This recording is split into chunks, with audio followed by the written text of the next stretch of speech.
Hi, Book Nookers. Welcome to another edition of Sherry Winston's at the Writer's Book Nook. I'm Sherry Winston, the writer, and you have entered the Book Nook. And we talk about mysteries, thrillers, suspense. We talk about books and how they shape my writing and how I hope they will shape my writing in the future, as well as just plain old good books. What do we like to read? So, with it being July and me in the middle of an epic Christmas in July celebration, I have chosen Christmas themed mysteries and thrillers to whet your appetite. If you're not ready now, there's probably a little less than 200 shopping days until Christmas. So that's always something to keep in mind, babies. I am so excited about some of these books. I'm not going to rate them today, but I will tell you what I think and a little synopsis. No spoilers, never spoilers. But I guess that's enough of an intro. Let's get started.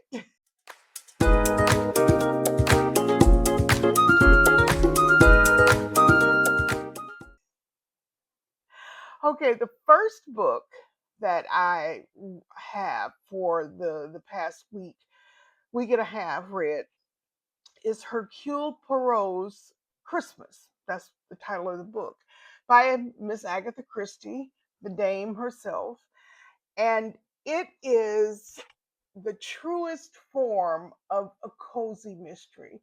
It makes you want to sit down with a cup of hot cider or hot cocoa and warm your toes by the sun coming through the July window or in your mind with the curtains closed and just enjoy it. It's a fun ride. It's a true locked room mystery. And while it's not one of the cleverest of Miss Christie, it's still a great deal of fun. Now, this story deals with an old curmudgeon named Simeon Lee, and Simeon Lee has ordered or invited his adult children come home to the nest for the holidays. And it's very surprising to his son and daughter-in-law who live in the house because some of these people they haven't seen in over 20 years. Others live close by, but they just don't visit. The father is not a very nice guy. So when people start showing up at the door, the son who lives there, I don't know that he had much forewarning. People just start showing up, and as they as they have all assembled, the father just lays into them, telling them how worthless they are and what a waste of space. And I mean, he's a nasty old man. So this is a murder mystery, and he is the nastiest fellow of the bunch, and he's rather invalid. So you know where this is going. What happens to the nasty, mean old guy in the cozy murder mystery? Well, he gets off, and that's what happens in this one. Now, luckily, Hercule Poirot is visiting one of the police constable detectives in a nearby county.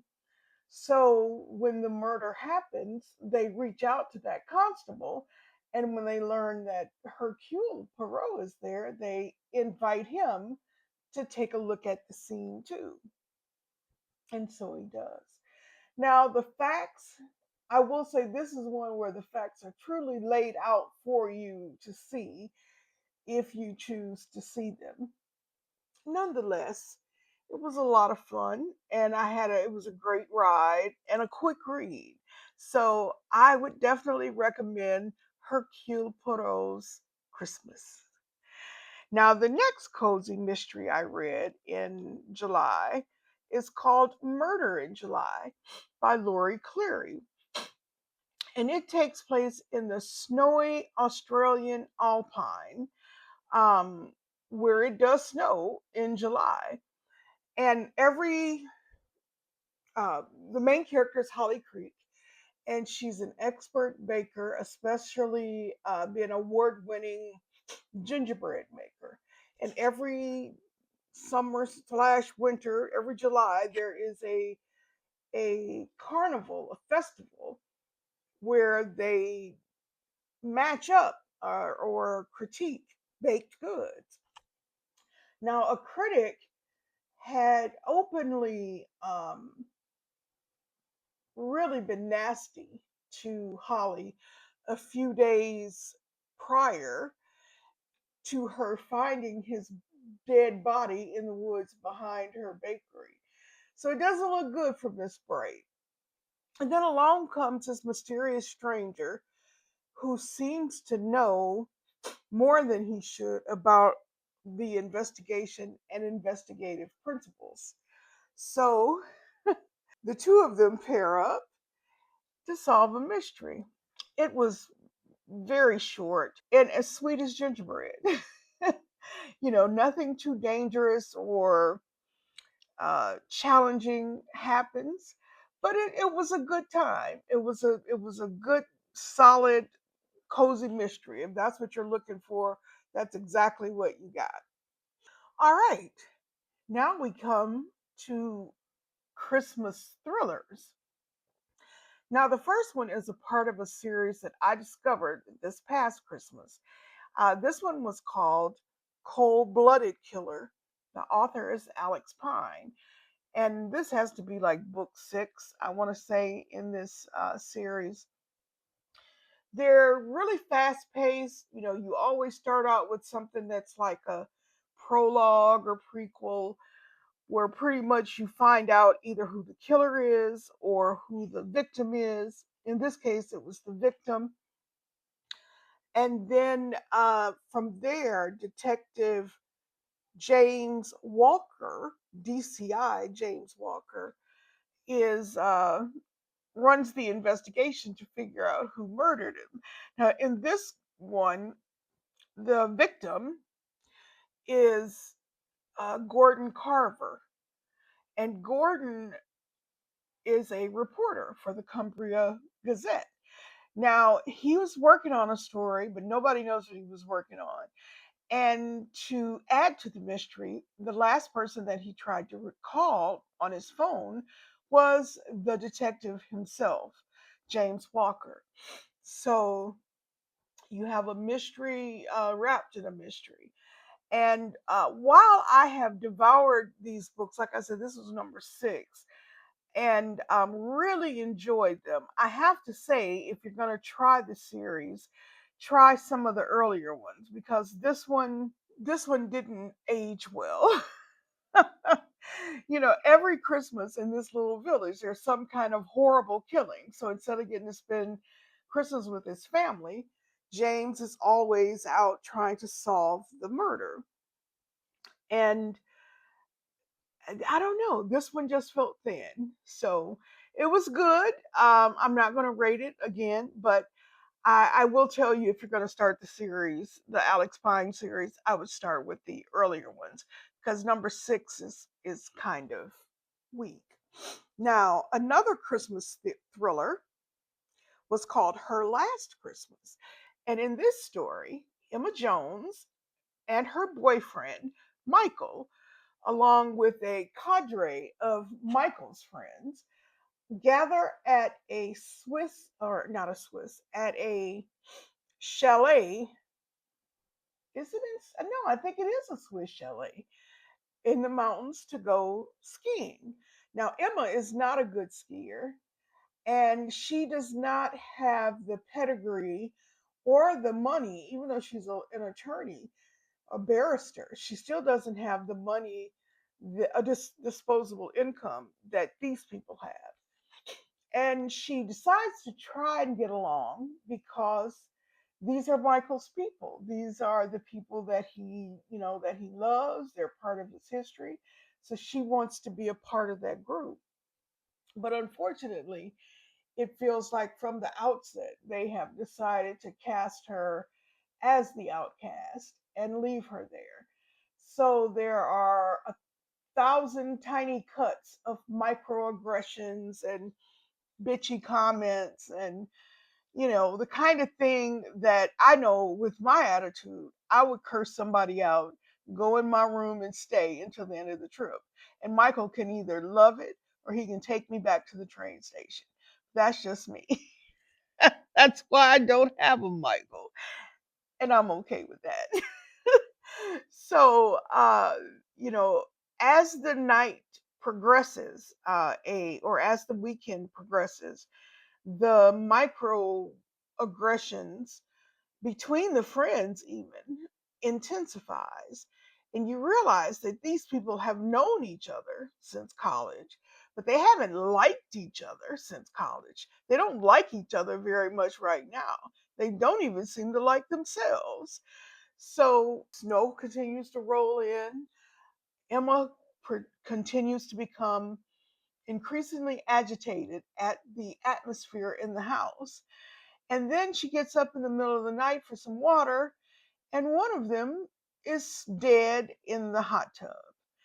And soon the friends, including Michael, coalesce to turn into a group of one accusing her. Now, again, I don't know. I'm just an older black woman. I don't know about white people problems. But I'm telling you, baby, you wouldn't treat me like they treated her just so I could get in good with their group because I love him and I want him to propose to me. If he a part of this group, he a part of the problem. But that is my philosophy. So again, once the murder occurs, everybody is pointing fingers about who could have done it, whether there are clues, what the clues mean, how to preserve the body. The weather is too bad. The phones are cut off. They can't get a line into the outside. I mean, it's classic confined quarters um, Christmas horror. And Emma, who, like I said, is a barrister, has to use her wits in order to find the answer, in order to solve the mystery of who killed this girl, as well as trying to preserve her own life as she begins to feel increasingly threatened. Well, she should. She is being threatened. So the next book is one that I've talked about before, but it takes place around Christmas time and it's an excellent thriller. So I thought I'd throw it in. It's called The Curator by M.W. Craven. And this is a part of his Washington Poe series. I want to say this is book 3 or book 4. You know me.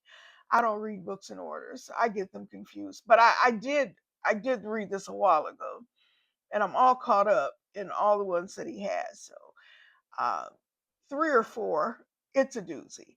So the curator features Washington Poe and Tilly Bradshaw, and um, are a they work for a national crime. I can't say the name of the organization, but they basically only hunt serial killers or mass murderers or people, high value targets, I guess you would call it. And Tilly is a brilliant analyst who helps Poe by taking the information that he gathers and putting it through all sort of data banks and just applying her mind, her brilliant mind, to the puzzle. Now, the curator is one of my favorite in the Washington Post series. It starts off with fingers being severed and left in various locations. that seem to have no connection to one another. The people who found them or discovered them seem to have no uh, connection to one another. And it looks like they're just going down rabbit hole after rabbit hole until they are able to start tiny bit by bit, putting those pieces together. Now, in the book, well, I'm not going to tell you anymore because I don't want to. I don't. I'm looking at what I wrote, and all I want to say is the story also includes a disgraced FBI agent who reaches out to Poe to tell him that his murders sound remarkably similar to something that happened in the States. But when she made a fuss about the fact that it was some kind of serial killer, she got demoted and kicked out to, I won't say that word because that's something my brother used to say, a military term. But she got kicked out to the boondocks, let's say. And so she is disgraced and in the closet. Nobody cares what she does. So she reaches out to Poe and gives him this information. And it helps once Tilly gets a hold of it. It does help them start to make the pieces make sense. Um, Again, if you are celebrating Christmas in July, like me, and you would like a fast paced, delicious Christmas time thriller, The Curator, baby, is going to do it for you. It's going to do it for you. So, the last book I have is what I'm so excited about. Oh my God. It's called The Quiet Kill by Robert Brenza.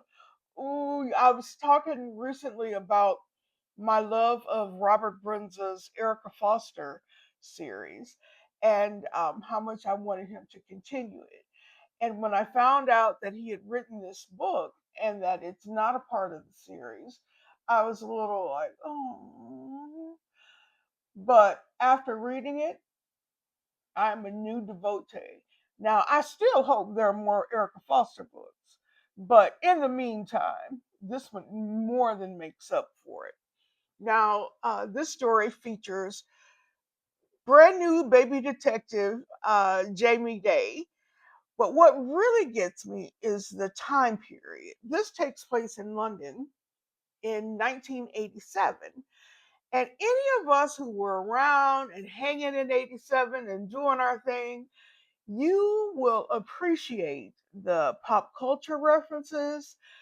The At the time there's a the AIDS scare was a thing, and just how that infuses itself through the story in an organic way because of the men who are murdered.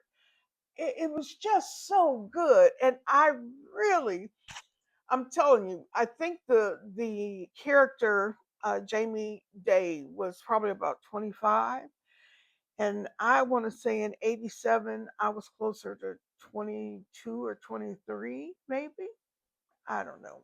I don't know about my math, but I do know that I experienced leaving home and going and starting my journalism career um, in a foreign place with people I didn't know, trying to make myself feel grown up, which I just, imposter syndrome just consumed me.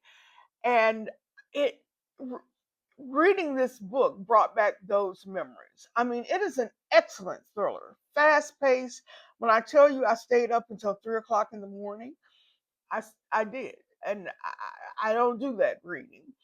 I started reading it hoping that reading would help me relax and go to sleep, and instead it kept me up all night. Darn you, Robert Brenza. But the thing, as I was saying, the thing that I connected to most in the story was the vulnerability and just remembering what it felt like to be new in a job that you really wanted to love, that you wanted to do your whole life, and to feel inadequate, to feel like you're failing the people who took a chance on you. I love this book. Now, in this story, Jamie is pressed into service before he ever really makes landfall. He's driving in on the A12 a few days before Christmas, and he gets a call that says there is a murder scene that's closer to your way. Can you go? So of course he's new. He goes. He still has his luggage in the car. It's cold outside. It's grim. This is not picturesque snowy village. This is the gritty outer skirts of London. And so Jamie goes, and they have someone, the train engineer, I think, or an engineer for the train, for the tube, has discovered a body dismembered and stuffed into plastic bags. It is a horror show. And Jamie is so new. And when he sees the face of the person, I mean, he doesn't know the person, but he's so moved that he actually retches. Luckily, he's able to get a mint and get himself together before the other detectives show up. And from there, Jamie is thrust into this high visibility uh, investigation, and is I'm struggling for words because as I said, the mystery is beautifully plotted. It goes back and forth between Jamie, um, Jamie's POV and the POV of the killer, and the killer is just methodical and is, just like a siren out to sea, just luring people in with a deadly song, so to speak. That's metaphorically. There's no singing in the book. So, as I said, the book is excellently plotted, excellently paced. But what I came away with more than anything is a profound liking of the main character, as well as his circle, his direct boss, and one of the young ladies he works with. This is back at a time in, I guess, in the UK, where women police officers were still very much looked over. They had to wear those goofy skirts and tights and were called WPCs, which I think is something like women police constable or something like that. Like you couldn't look at them until they were a woman. I don't know. I don't know what that had to do with their rank, but but that's just in the times. I love this time period. I love this book being set there, and I love rediscovering those feelings in myself about what it was like to be new and trying so hard and making dumb mistakes and not wanting to forgive yourself, and having people around you who loved you, who continue to tell you to brush it off, to keep going. It's a excellent novel, and there is already a second one, and so I can't wait to read that. I don't care that it's not part of my Christmas in July setup. Mama reading that book next week. So, so there you have it.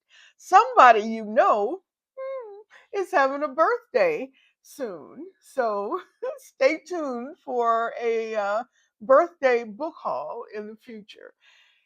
In the meantime, I have had a delightful time hanging out with you guys. Thank you so much for joining. Next week, I might have Christmas Ween. Everybody is into the summer Ween books, and I am reading a summer slasher novel that, I think would apply. So, coming soon. All right, babies, I've talked your ear off. I've lost my voice.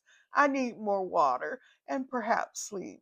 I love you all. Thank you for joining me. If you're new, Thank you for coming. If you are returning, I love you.